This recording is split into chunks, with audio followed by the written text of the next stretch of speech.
Iglesia Cristiana, Ebenezer, Ottawa. Dios, vamos a abrir nuestras Biblias entonces y estamos en el Evangelio de Juan y estamos en el capítulo 5 y estamos en el versículo 30, amén. Y vamos a leer la porción que nos toca hoy, vamos a leer del 30 al 47, amén. Cuando lo tengas, si puede responder con un amén, sí. Amén. Los que puedan ponerse de pie, les invito a que lo hagan. Si no, ningún problema, puede permanecer sentado. Veo que lo tenemos en gran mayoría. Vamos a leerlo en el nombre del Padre, del Hijo y de su Santo Espíritu. Nos dice entonces así, Juan 5:30 en adelante. No puedo yo hacer nada por mí mismo. Según oigo, así juzgo, y mi juicio es justo, porque no busco mi voluntad, sino la voluntad del que me envió, la del Padre. Si yo doy testimonio acerca de mí mismo, mi testimonio no es verdadero.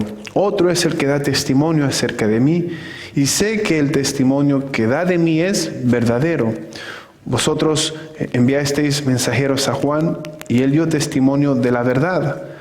Pero yo no recibo testimonio de hombre alguno, mas digo esto para que vosotros seáis salvos. Él era antorcha que ardía y alumbraba, y vosotros quisisteis regocijaros por un tiempo, en su luz. Mas yo tengo mayor testimonio que el de Juan, porque las obras que el Padre me dio para que cumpliese, las mismas obras que yo hago dan testimonio de mí, que el Padre me ha enviado. También el Padre que me envió ha dado testimonio de mí. Nunca habéis oído su voz, ni habéis visto su aspecto, ni tenéis su palabra morando en vosotros, porque a quien Él envió, vosotros no creéis. Escudriñad las Escrituras, porque a vosotros os parece que en ellas tenéis la vida eterna, y ellas son las que dan testimonio de mí. Y no queréis venir a mí para que tengáis vida. Gloria de los hombres no recibo, mas yo os conozco que no tenéis amor de Dios en vosotros. Yo he venido en nombre de mi Padre y no me recibís. Si otro viene o si otro viniere en su propio nombre, a ese recibiréis. ¿Cómo podéis vosotros creer, pues recibís gloria los unos de los otros y no buscáis la gloria que viene del Dios único? No penséis que yo voy a acusaros delante del Padre. Hay quien os acusa, Moisés, en quien tenéis vuestra esperanza. Porque si creyereis a Moisés, me creeríais a mí, porque de mí escribió él. Pero si no creéis a sus escritos, ¿cómo creeréis a mis palabras? Amén. Vamos a orar. Señor, en el nombre poderoso de Jesús, te damos infinitamente gracias. Hemos llegado a esta porción de la palabra de Dios y te pedimos que usted nos ayude hoy a poder escudriñarla y poder sacarle algo valioso para nuestras vidas, Señor. Ciertamente su palabra es vida y aquí hay un mensaje para nosotros. Ayúdanos a entenderlo hoy. Ayúdanos, Señor, a poder escuchar tu voz. Yo te pido que tú me tomes como un instrumento, Señor. Llena mi mente, mi corazón de su palabra. Bendito Señor, lo que importa es usted. Ayúdeme, Señor, y sea usted en mí, dirigiéndome, inspirándome para palabras, Señor Padre. Llénanos hoy, queremos escuchar tu voz. Sé tú bendiciéndonos a través de tu palabra, en el nombre de Jesús. Amén. Vamos a tomar asiento. Hermano, ¿me puedes ayudar? Yo creo que el micrófono está como muy pegado y creo que por eso hace sonido. Si nos dan un segundito, que es molestoso. ¿Me lo quito o...? No, así está. Ahí. Tal vez está mejor que yo. Me muevo y frota en la barba. Y ese es el sonido que hace.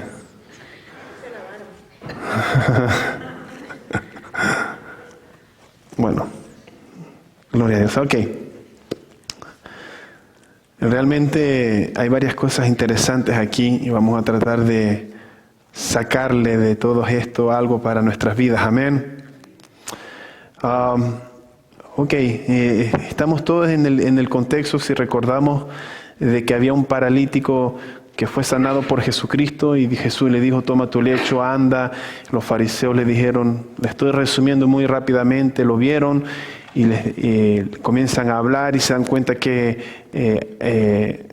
Jesús es el que lo sanó, ¿verdad? Pero en otras palabras le preguntan, ¿quién es aquel que te dijo toma tu lecho y anda?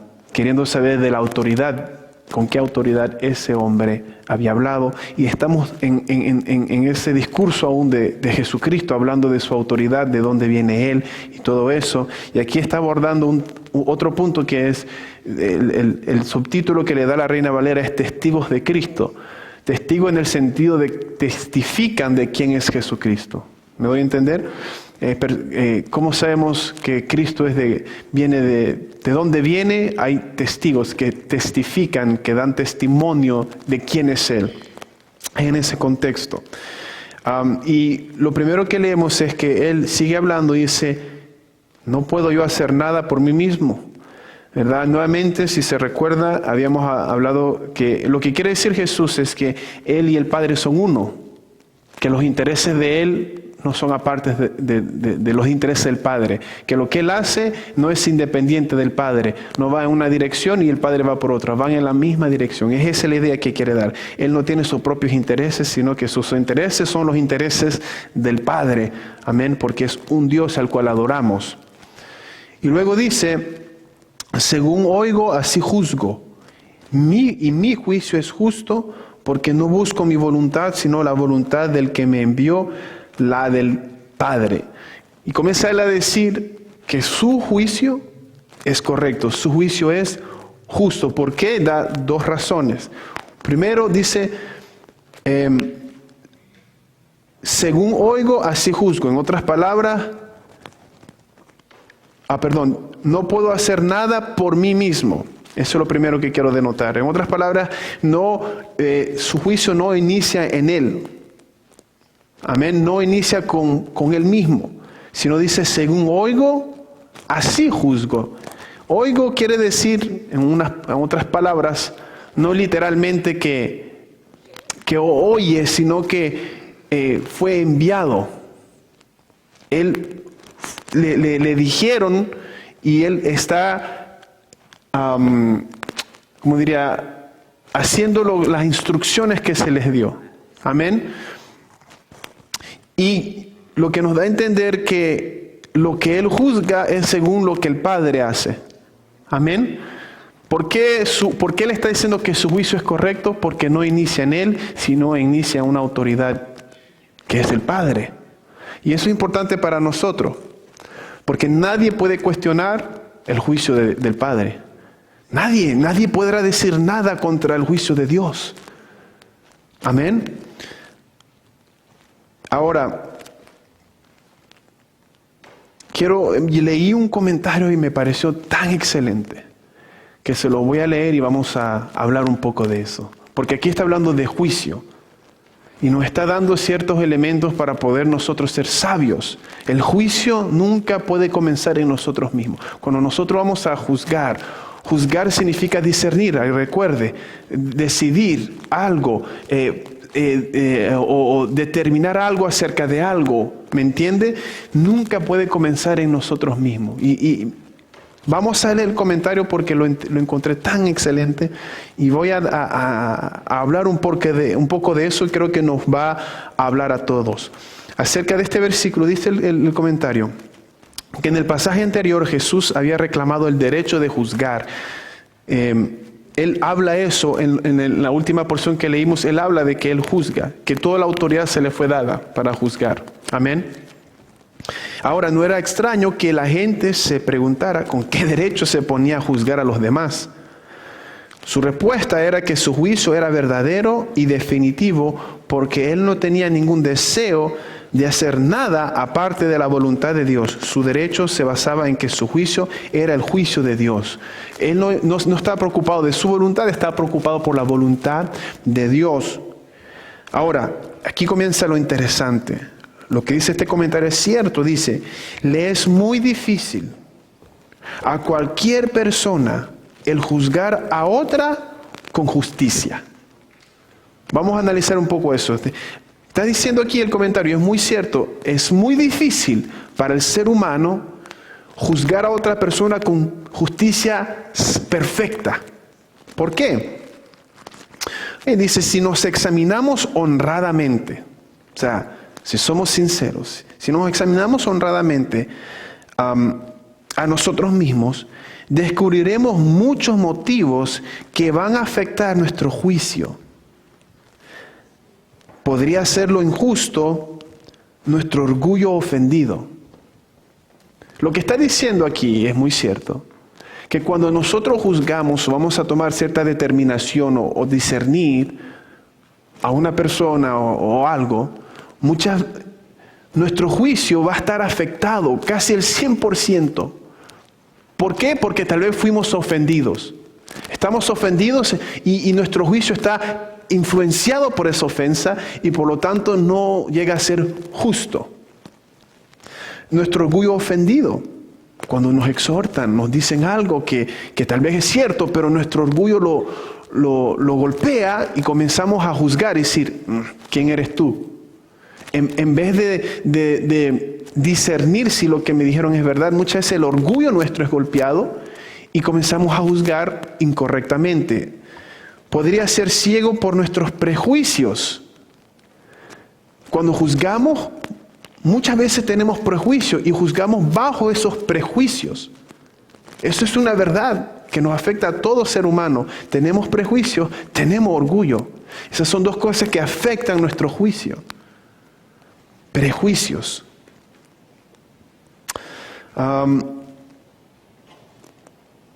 O celos. Podremos tener celos y por tener celos juzgamos mal a una persona. Hay un sentimiento dentro de nosotros y tal vez la persona no está haciendo nada con malas intenciones, pero porque tenemos celos comenzamos a decir, mira, ¿quién se cree esa persona?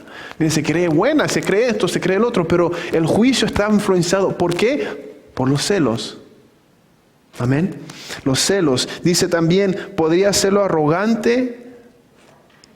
El desprecio, cuando despreciamos a alguien por arrogancia nuestra, no estamos juzgando correctamente. Podemos ser arrogantes y menospreciar a todo el mundo.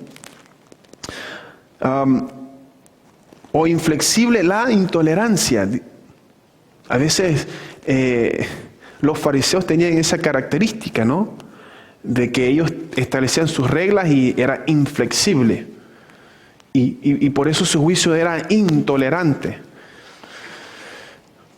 Podría ser lo condenatorio, aquí uso una palabra, santurronería. Lo que entiendo es cuando nos creemos demasiado santos, entonces nuestro juicio va a ser condenatorio. Cuando nos creemos muy elevados y entonces comenzamos a condenar a todo el mundo, porque sentimos que nosotros estamos exentos de esa condenación. Todos estos elementos hacen que nuestro juicio sea afectado. Y es cierto. Oye, yo le voy a confesar, yo una vez hice eso. De verdad, uno cree que, y tal vez por motivo de querer ser tan celoso de Dios, yo me estoy apartando para Dios y comencé a medir a los otros ciertos jóvenes y yo siempre llegaba a la conclusión, todo joven cristiano que yo conocía, siempre había algo incorrecto, hacían algo incorrecto, se vestían de una forma, hablaban de una forma y siempre decía, no están bien, no están bien. Gracias a Dios que Dios nos ilumina y nos ayuda. Que me di cuenta de que, oye, nunca voy a tener un amigo cristiano porque siempre voy a encontrar que no es suficiente santo. Esa es la conclusión a la cual yo llegué personalmente. Entonces nuestro juicio puede ser afectado por creernos súper santos. Se turba nuestro juicio. Podría afectarlo nuestro sentimiento de superioridad. Cuando nos sentimos superiores, juzgamos mal. O envilecido por la envidia. Cuando envidiamos a alguien no lo vamos a juzgar justamente.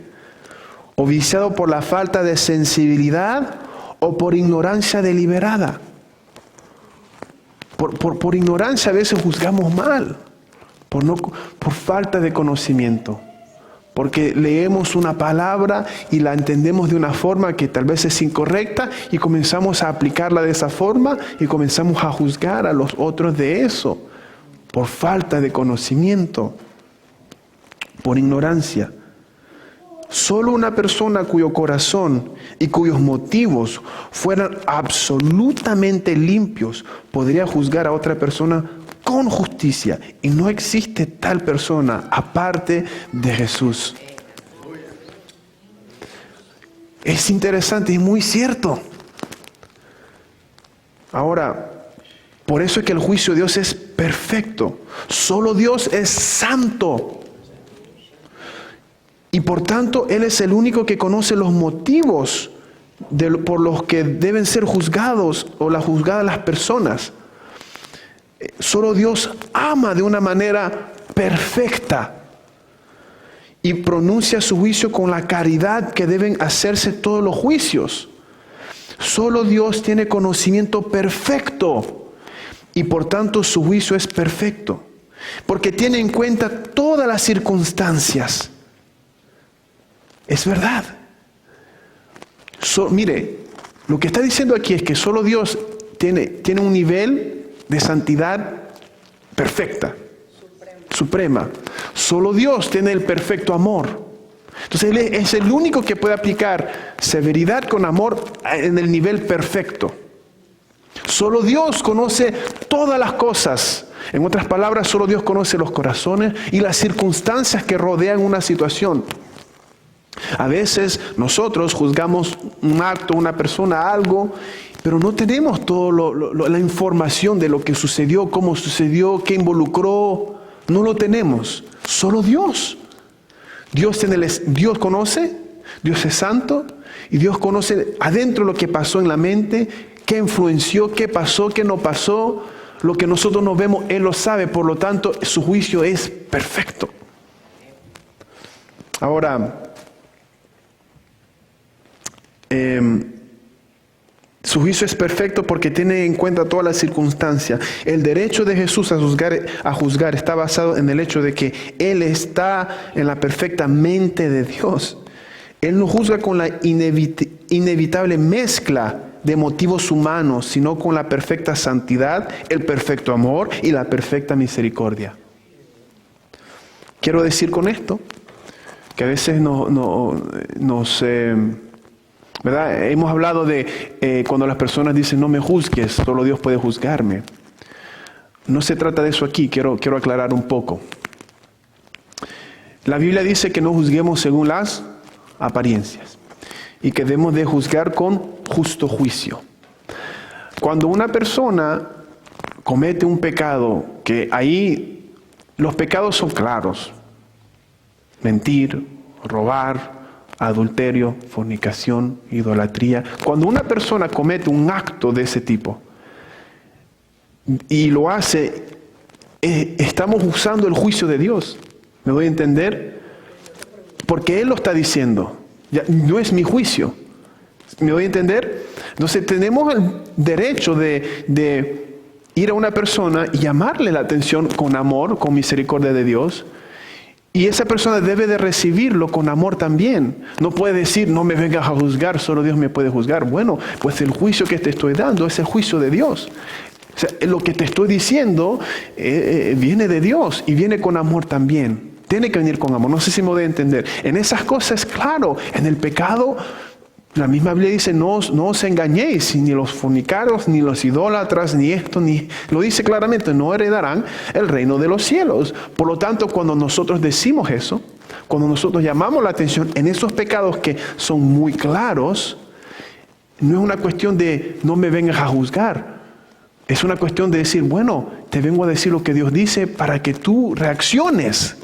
Para que tú entiendas. ¿Me doy a entender? No con esto estamos diciendo, no podemos entonces en ningún momento hablar nada. No. Lo que estamos diciendo es que cuando ejercemos un juicio, debemos de tener cuidado.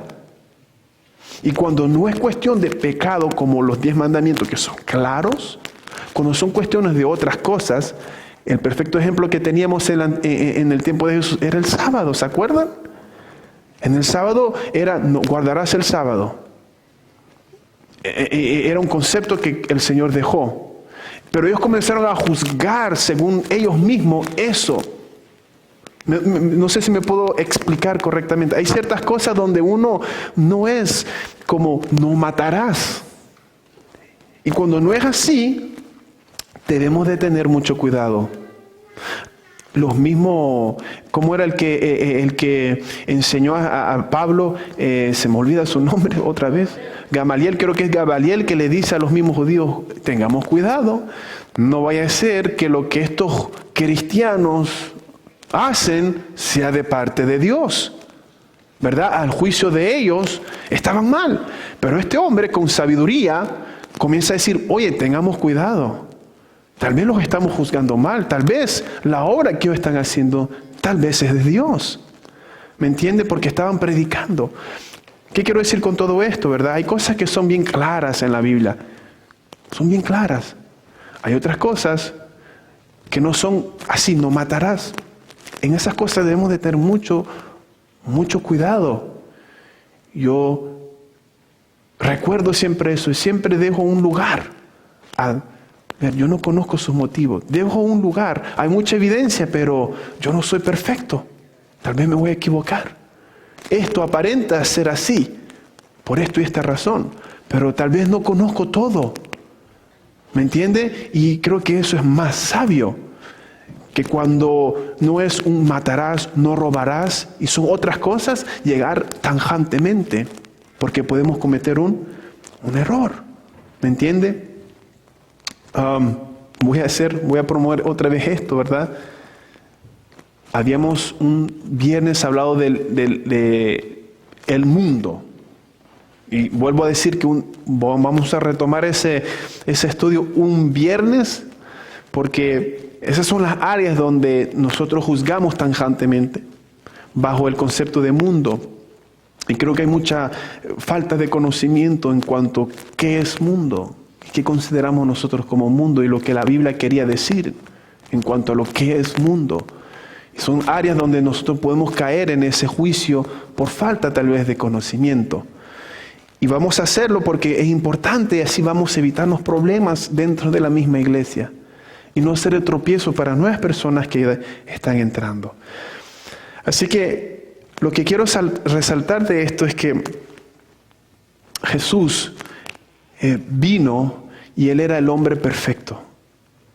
Así que más nos acercamos a Él, más lo estudiamos a Él, más tenemos sabiduría para tomar decisiones correctas y tomar juicios bien establecidos. Amén. Luego dice, verso 31 dice, si yo doy testimonio acerca de mí mismo, mi testimonio no es verdadero. ¿Qué quiere decir esto? En otras palabras, que si era una cuestión legal realmente aquí. En el Antiguo Testamento había una ley que estaba establecida, Deuteronomio 17:6, por ejemplo, dice en un cuadro legal, cuando se está acusando a alguien, Deuteronomio 17:6 dice, por dicho de 2 o de 3 testigos morirá el que hubiera de morir, no morirá por el dicho de un solo testigo. En una cuestión de juicio no se valía un testigo, se necesitaban 2 o 3. Entonces lo que Jesús está diciendo es que si yo hablo de mí mismo, no vale, que soy yo, tiene que haber más testigos. Es en ese contexto que lo está diciendo, no es evidencia suficiente lo que yo voy a decir.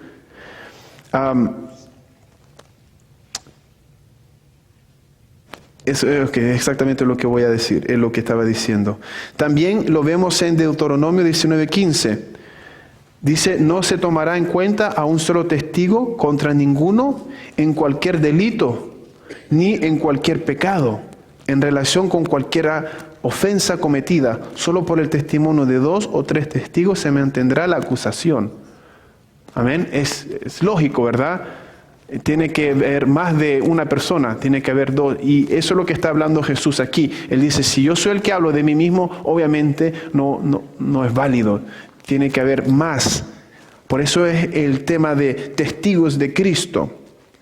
Podemos ver que ese concepto de testigos sigue en el Nuevo Testamento. Dice un comentario, cuando Pablo amenazaba a los corintios con ir a reprender y a disciplinar a los culpables, les dijo que todas las acusaciones se confirmarán por 2 o 3 testigos. Está en 2 Corintios 13:1. Dice claramente, todo se va a confirmar con 2 o 3 testigos. Jesús también dice que cuando un cristiano tiene alguna queja contra otro hermano, debe llevar consigo a otras personas para confirmar su acusación. Mateo 18:16. Si tienes algo contra alguien, ve, habla con él. Si no te escucha, trata de hacerlo solo. Si no es suficiente, trae a 2 o 3 testigos. El concepto sigue. También dice que en la iglesia primitiva la regla era que no se admitía acusaciones contra un anciano, contra un líder, a menos que fuera respaldada por 2 o 3 testigos. Y está en 1 Timoteo 5:19. Es de eso que está hablando el Señor. Amén. Pero es importante entender ese concepto también para nosotros. A veces uno en la iglesia se puede volver un problema cuando comenzamos a acusarnos y debemos de entender de que debemos de ser sabios. Amén. A veces la gente se ofende, pero cuando llevamos a otra persona, es bíblico. O otra tercera persona, no es para querer disminuir a la otra, sino es para que todo quede claro y que no haya malos entendidos. Amén. Ahora, aunque lo que Jesús estaba diciendo era verdad, Él sabía que no era suficiente para la gente de creerle su testimonio. Es interesante porque en Juan 8:12, pareciera que hay una contradicción. Aquí Él está diciendo, si yo doy testimonio acerca de mí mismo, mi testimonio no es verdadero. Pero si usted va a Juan 18:12 en adelante, Juan 8, disculpen, Juan 8, gracias. En el 14, dice 8:14, respondió Jesús y les dijo, aunque yo doy testimonio acerca de mí mismo, mi testimonio es verdadero. Parece que se está contradiciendo. No se está contradiciendo. Simplemente aquí lo que está diciendo, en la porción que leímos, está diciendo, yo sé que si hablo por mí mismo no va a ser suficiente legalmente. Tiene que haber 2 o 3 testigos. Aquí lo que está diciendo, aunque soy solo, lo que digo es verdad. Es simplemente eso. No sé si me puedo dar a entender. En un lugar está diciendo, yo sé que no es suficiente, tiene que haber más, pero aunque no es suficiente, lo que yo digo es verdad. ¿Me doy a entender? Es simplemente eso lo que está diciendo. O sea que él no necesita testigos.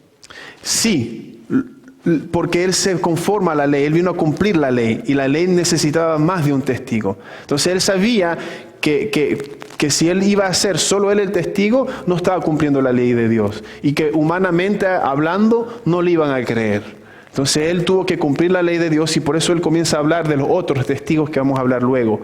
Lo único que está diciendo aquí en Juan 8 es que aunque yo doy testimonio acerca de mí, lo que yo digo es verdad. Eso es lo único que él está diciendo. Porque si usted lee después, vamos a seguir leyendo,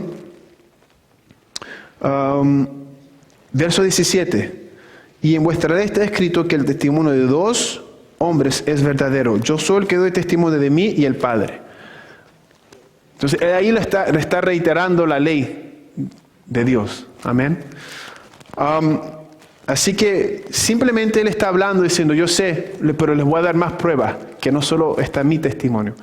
Pero quiero hacer una aplicación, porque tiene que haber una aplicación para nosotros. Y hablaremos de testimonio en manera más general. Testimonio acerca de qué piensa la gente de nosotros. Dejemos que los otros testifiquen de nosotros. Jesús dice, otro es el que da testimonio de mí, en el verso 32, 5:32.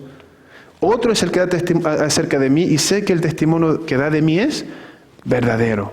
Es mucho mejor que la gente hable de nosotros, que nosotros nos alabemos nosotros mismos. ¿Y cómo podemos asegurarnos que nuestro testimonio es bueno? Por lo que la gente va a decir, teniendo buenas obras delante de Dios y delante de los hombres. Una vez, lo he dicho, ¿verdad? En algún momento se me acusaba de alguna cosa, cosas que pasan en la iglesia.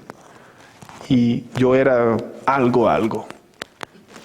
Y dentro de mí yo dije, entiendo que tal vez se está diciendo eso de mí, pero creo que mis acciones van a hablar por sí solas.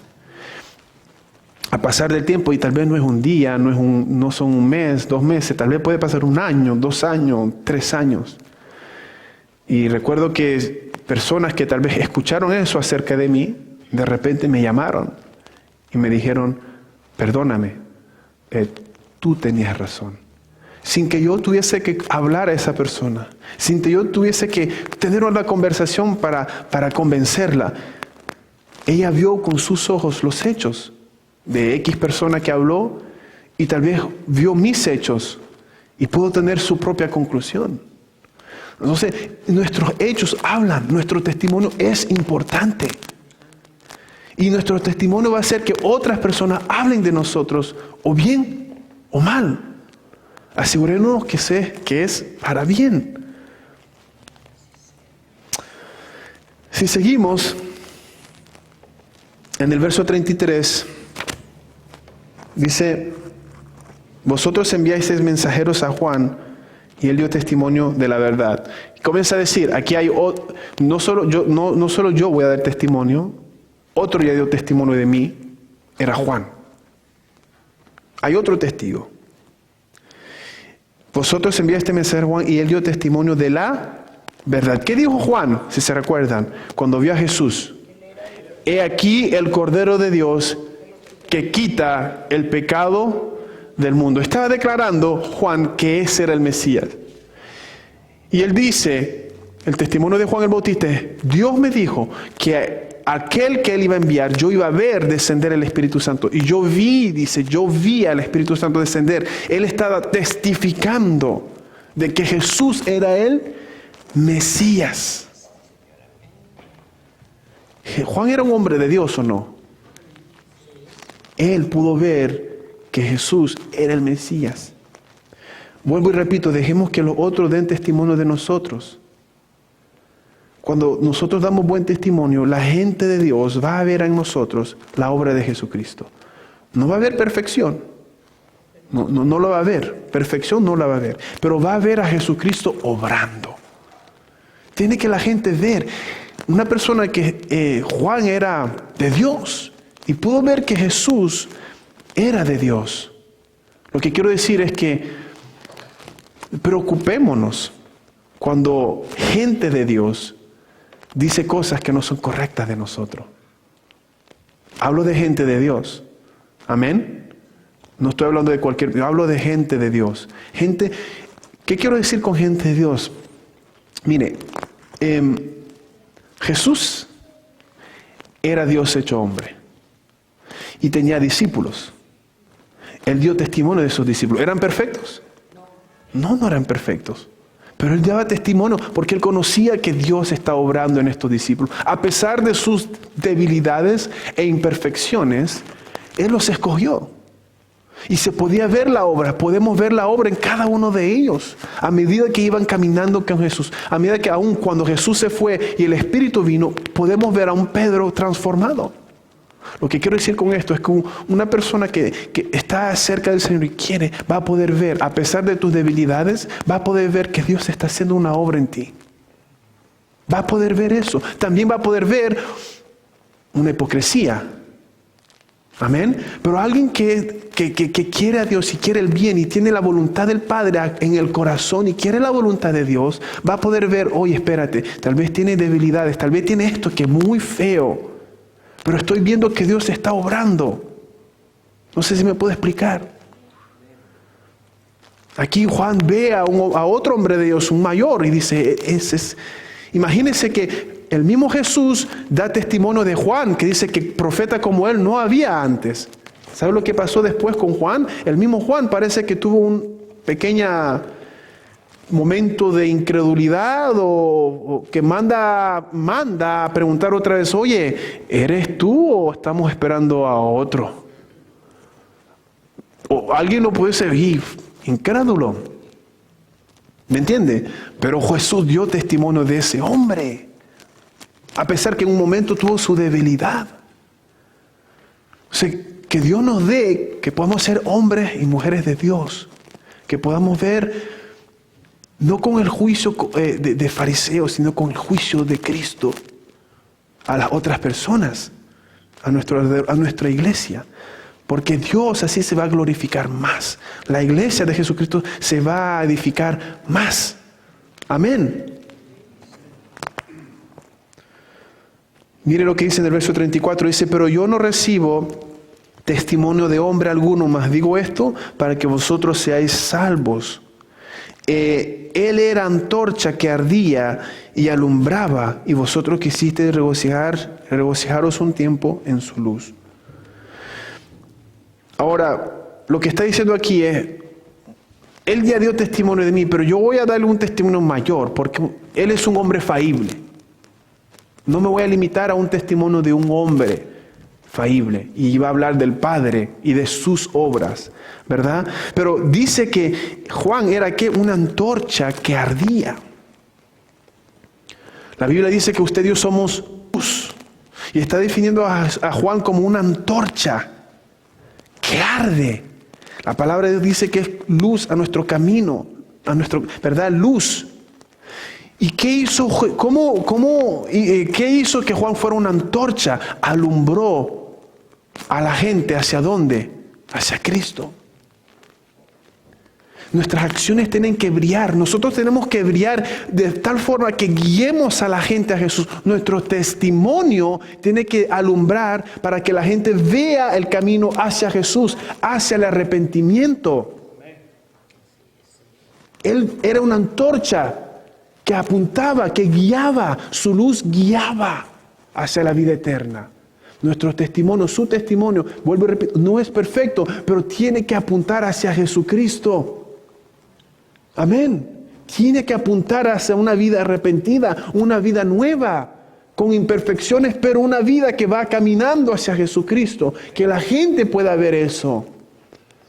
Amén.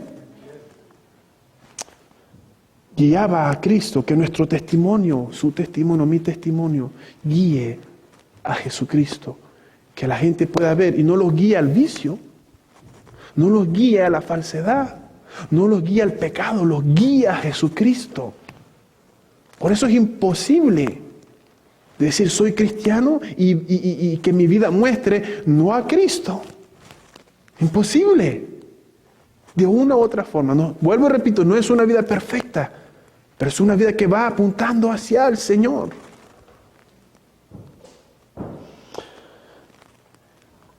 Seguimos con el verso 36. Dice, mas yo tengo mayor testimonio que el de Juan, porque las obras que el Padre me dio para que cumpliese las mismas obras que yo hago, dan testimonio de mí, que el Padre me ha enviado. Lo que nos da a entender aquí que, bueno, primero, ¿qué obras? Tal vez pueden ser los milagros, tal vez puede ser la vida que Él vivió, porque Él cumplió toda la ley. Toda la ley, la forma como Él trataba a la gente, todo fue perfecto. Su obra en cuanto a acto, apuntaba que Él era un hombre de Dios. Pero tomemos por un momento los milagros. Los milagros eran sello que Él era divino. Era el sello, quiero leerle, hay un versículo que yo puse aquí. Denme un segundito. Yo lo puse aquí, en Juan 15:24 dice, si yo no hubiese hecho entre ellos obras que ningún otro ha hecho, no tendrían pecado. Pero ahora han visto y han aborrecido a mí y a mi Padre. O sea, las cosas que hizo Jesús, ningún hombre le había hecho. Resucitar a un muerto, decirle al mar, párate, a la tormenta, multiplicar los panes y los peces. Convertir el agua en vino, ningún hombre había hecho cosas semejantes, ni ningún hombre había dicho yo soy el Hijo de Dios. ¿Qué quiero decir con esto? Volviendo a los milagros. En ese contexto, los milagros para Jesucristo era una evidencia que Él era de Dios, en el contexto de Jesucristo. Pero a pesar de los milagros, sabemos que muchos los vieron y no creyeron.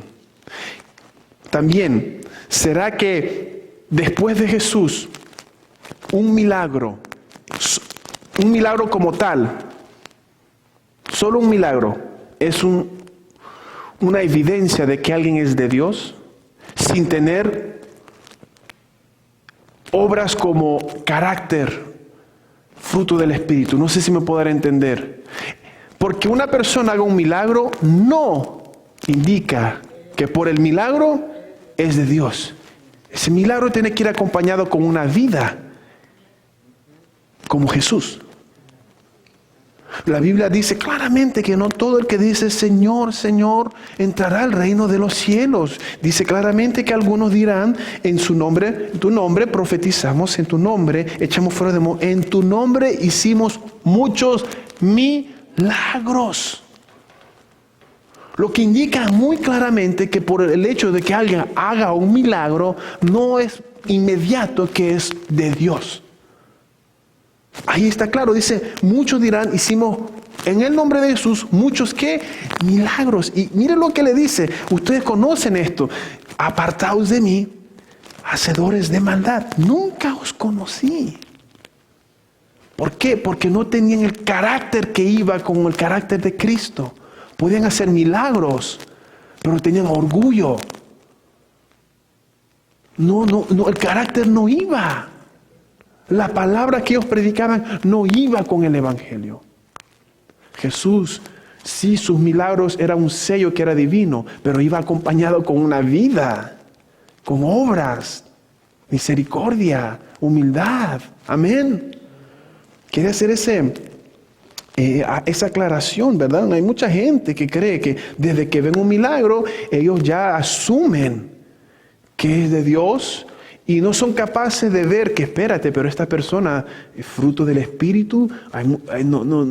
Olvidan el mensaje, olvidan el fruto de la persona como una vida que está siendo cambiada. Olvidan eso.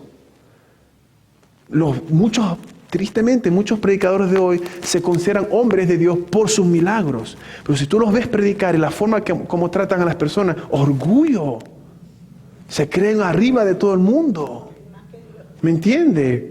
Unas cosas que predican con tanta arrogancia. Pero las personas no ven eso porque ya fueron atontadas por el milagro. Está el diablo metido allí. Seguro que sí, dice que se viste de ángel de luz. Y no es de sorprenderse que son apóstoles, dicen apóstoles de Cristo, pero no lo son. Pero yo creo que entendemos eso, ¿verdad? Es importante. Aunque aquí dice que Jesús, por mis milagros, van a entender que soy de Dios, hay que entender el contexto de eso. Amén. Ahora, también dice en el 37, también el Padre que me envió ha dado testimonio de mí.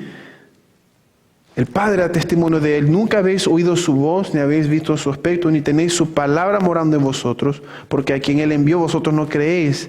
Escudriñad las Escrituras, porque a vosotros os parece que en ellas tenéis la vida eterna, y ellas son las que dan testimonio de mí. Si usted va al 46 y al 47, dice, porque si creyeseis a Moisés, me creeríais a mí, porque de mí escribió él. Pero si no creéis a sus escritos, ¿cómo creeréis a mis palabras? En otras palabras, ¿cómo fue que el Padre dio testimonio de Jesús? Por la palabra. Porque ellos sabían que la palabra venía del Padre.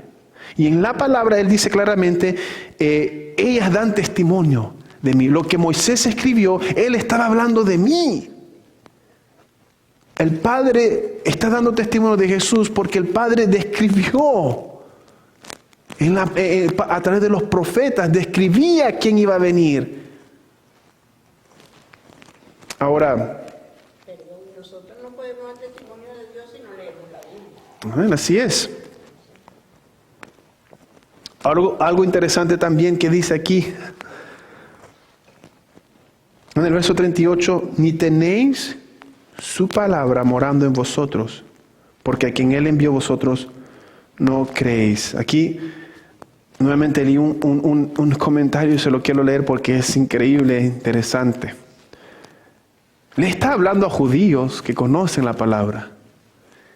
Eran los más estudiosos de su época, más que el pueblo. Y a ellos les está diciendo, ustedes no tienen la palabra morando en vosotros. Qué interesante, ¿no? O sea que podemos estudiar mucho la Biblia y no tener la palabra morando en nosotros. Sí, eso es lo que les está diciendo. A ese tipo de personas Jesús les está diciendo, ustedes no tienen la palabra morando en ustedes. Los judíos escudriñaban la ley, sin embargo no reconocieron a Cristo cuando vino. ¿Qué les pasó? ¿Cómo fue posible que los mejores estudiantes de la Biblia del mundo, que leían las Escrituras continua y meticulosamente, rechazaron a Jesús? ¿Cómo pudo suceder eso? Está claro que no leían las Escrituras como es debido. Las leían con la mente cerrada. No para buscar a Dios, sino para encontrar argumentos que apoyaran sus puntos de vista. Y podemos cometer el mismo error. No amaban a Dios de veras. Amaban sus propias ideas acerca de Dios. Era tan probable que el agua penetrara en una roca como que la palabra de Dios penetrara en sus mentes. No aprendían teología humildemente en la Sagrada Escritura, sino que usaban las Escrituras para defender una teología que habían compuesto ellos mismos. Todavía existe el peligro de someter la Biblia a nuestras creencias en lugar de viceversa. ¿Por qué no pudieron ver? Ellos estudiaban la ley porque ellos lo hacían de una manera para sostener sus intereses, su religión, sus cosas. Yo les he compartido que yo le he pedido a Dios que me ayude, porque yo no quiero sostener mis puntos de vista. Quiero tener la mente abierta para que Dios moldee mi mente. Seamos sinceros, a veces aprendemos cosas, y estoy hablando aquí es el pueblo de Dios, Israel es el pueblo de Dios. A veces aprendemos cosas y caemos en esa trampa de moldear la Biblia a esas ideas, puede ser de concilio, de línea doctrinal, de pensamientos, y hay que hacer ese esfuerzo de hacerlo al revés, poner a prueba lo que estoy pensando, no leyendo para querer sostener, sino leer para ver si puedo sostener o no. Y yo les he dicho que yo he hecho ese ejercicio y he tenido que cambiar ciertas cosas en mí.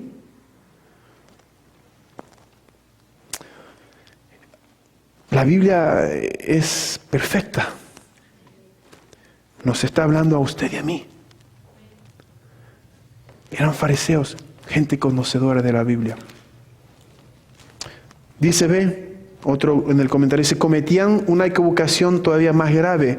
Creían que Dios les había dado está interesante, se la voy a explicar porque la pueden malentender lo que voy a leer, pero estén atentos. Cometían una gran equivocación más grave. Creían que Dios les había dado una revelación escrita. La revelación de Dios está en la historia. No se trata de que Dios haya hablado y ya, sino que Dios actúa. La Biblia misma no es su revelación, sino el relato de su revelación, pero ellos adoraban las palabras de la Biblia. Sigo leyendo y después os explicaré. No hay más que una manera adecuada de leer la Biblia, como testimonio de Jesucristo. Entonces, muchas de las cosas que nos dejan perplejos o que nos inquietan a veces se ven claramente como etapas del camino, señalando anticipadamente a Jesucristo, que es la suprema revelación y cuya luz hay que poner a prueba toda otra revelación. Los judíos adoraban a un Dios que escribía, más que a un Dios que actuaba. Y por tanto, cuando vino Cristo, no le reconocieron. La misión de la Escritura no es dar la vida, sino señalar al que da la vida. Lo que quiero dar a entender es que ellos adoraban las Escrituras. Y los adoraban tanto que eran tan cuadrados. No sé si me pueden... Lo que está dando a entender es eso. Y ellos estaban bloqueados en eso que era nuestra religión, nuestro libro, y no me malentienda, este libro es preciado, no estoy diciendo eso. No malentiendan la idea. Hay gente que podemos ser como ellos, que tomamos esto y no vemos que esto nos guía a Jesucristo. Esto tiene que ser vida. Amén. Esto nos lleva a la revelación suprema, que es Jesucristo, que debe de vivir dentro de nosotros. Pero ellos adoraban tanto esto y no se dan cuenta que no adoraban al que esto indica. No sé si me doy a entender. Es Jesús. Ahora, con esto no le digo, no le dé respeto a la Biblia. No, ese es el punto. No es ese el punto. El punto es que venga la Biblia, entendiendo que la Biblia lo va a guiar, lo va a enfocar a Cristo. Y es a Él que adoramos. Amén. La Biblia es la palabra de Dios. Pero ella por sí sola nos salva. Es Jesucristo. No porque tengas la Biblia aquí, que ya eres salvo. Los judíos la tenían aquí. Amén. Pero no tenían a Cristo en el corazón. Dentro de ellos, viviendo dentro de ellos. La palabra la tenían aquí, pero no era la palabra viva, que es Jesús. La Biblia te va a mandar a Jesús. Aquí hay también dos cosas muy reveladoras.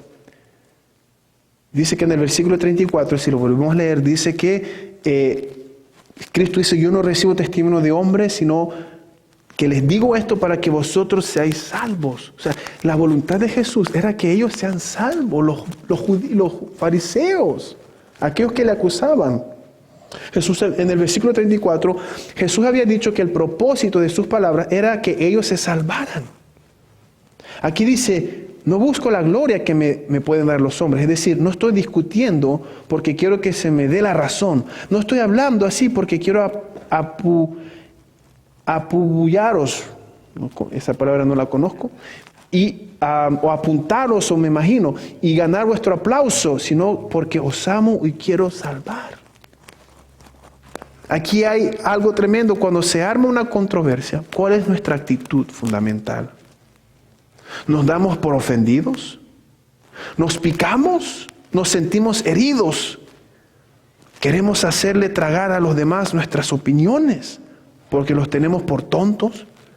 Jesús hablaba como hablaba solamente porque amaba a las personas.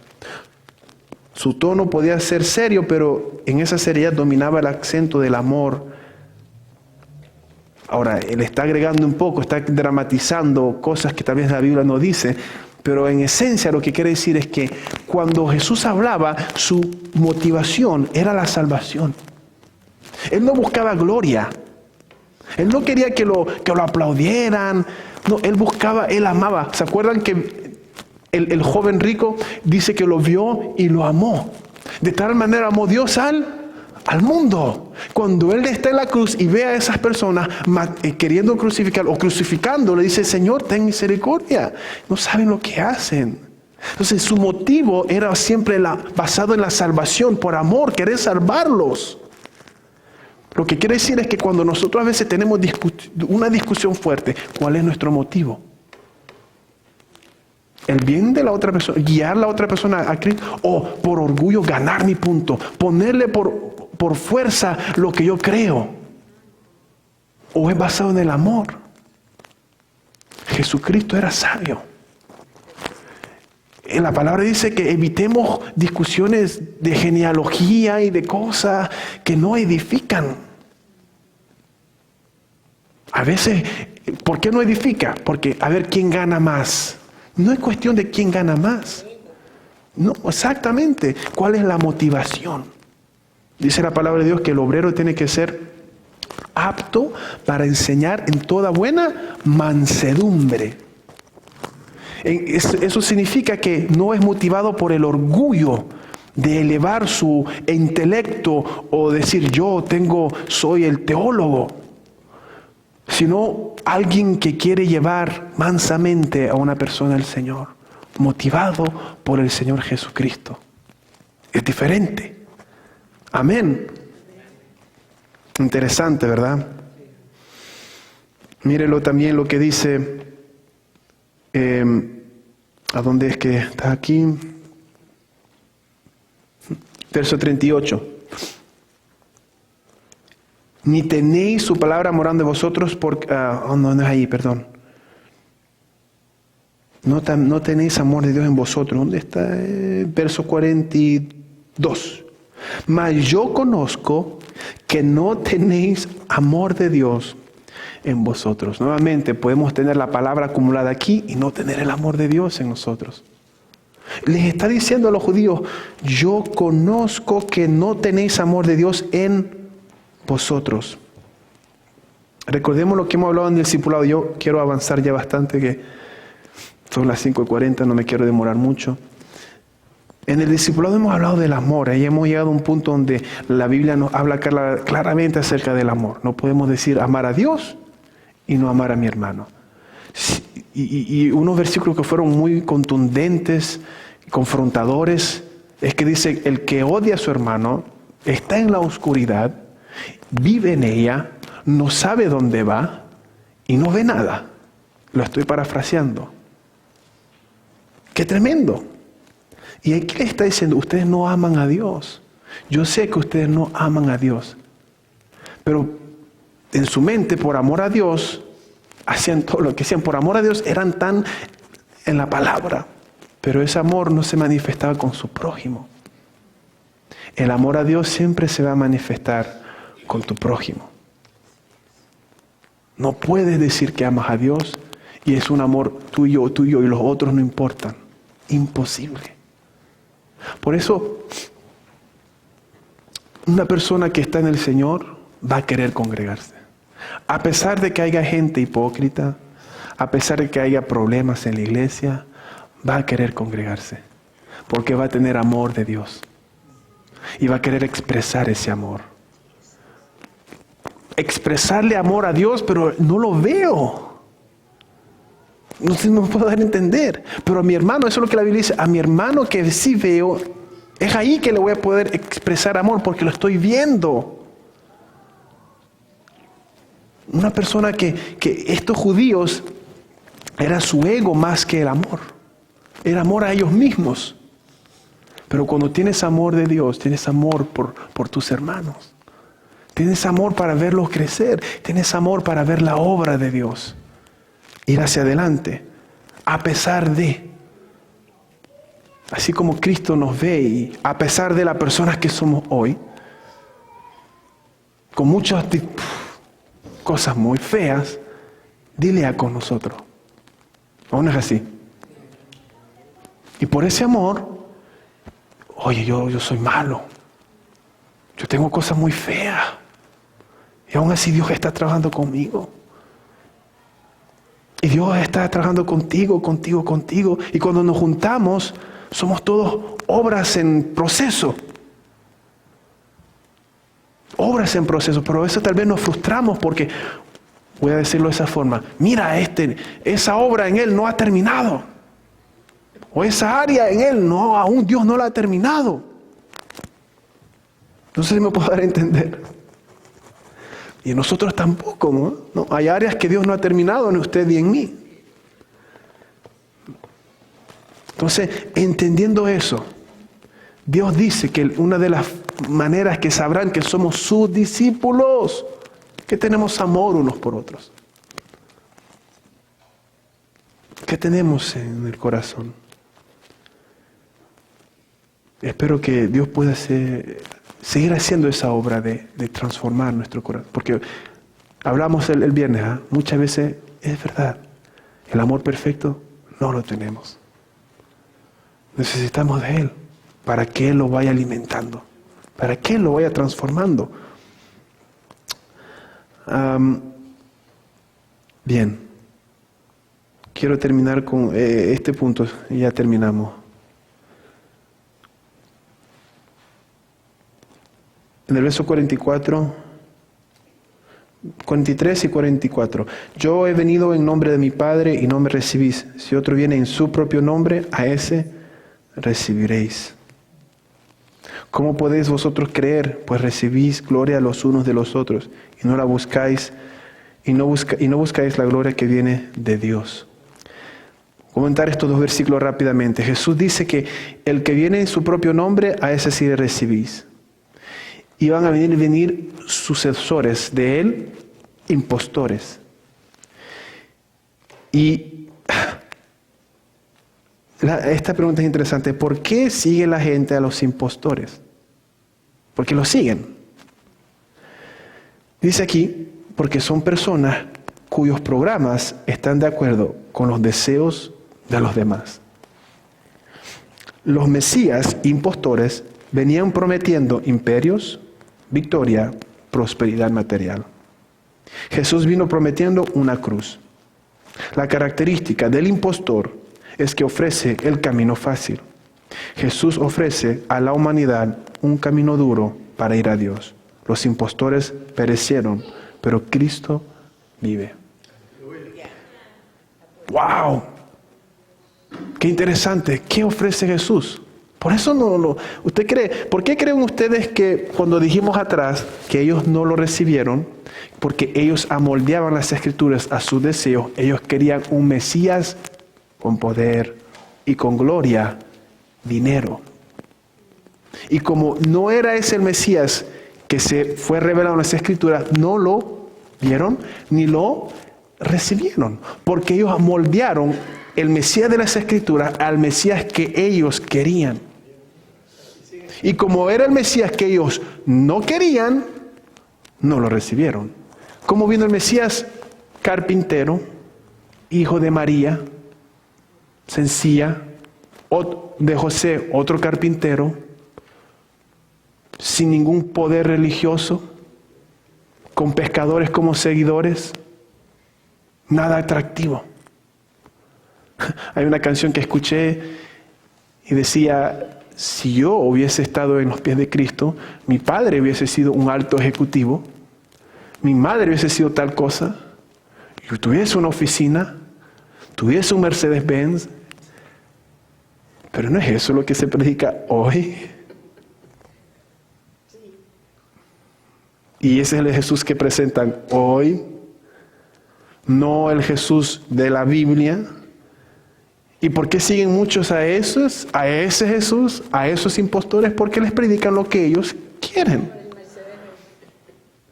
Pero el Jesús de mi Biblia y de su Biblia es un carpintero que no tuvo, y no digo con esto que tener padres que tengan negocios en alta sea malo, pero Dios, que es sabio, que sabe que somos inclinados a eso, trajo a un Mesías humilde.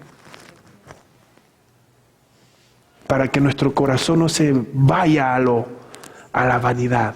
Vuelvo y repito, tener un buen puesto no es malo. Tener padres con dinero, con altas posiciones sociales, no es malo.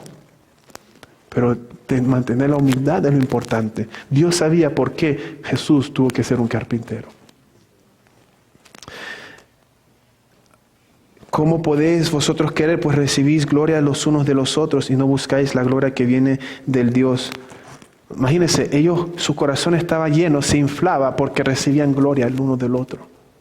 Y no había lugar para la humildad de Jesucristo. No había lugar para eso. Debemos de cuidarnos, podemos reconocer la buena obra, podemos reconocer lo bueno que hace el hermano, pero debemos de tener cuidado que cuando la gloria venga a afectar nuestro ego, y esa gloria se haga tan grande que saque al humilde Jesucristo de nuestro corazón. Amén. Recibir gloria de hombre es peligroso.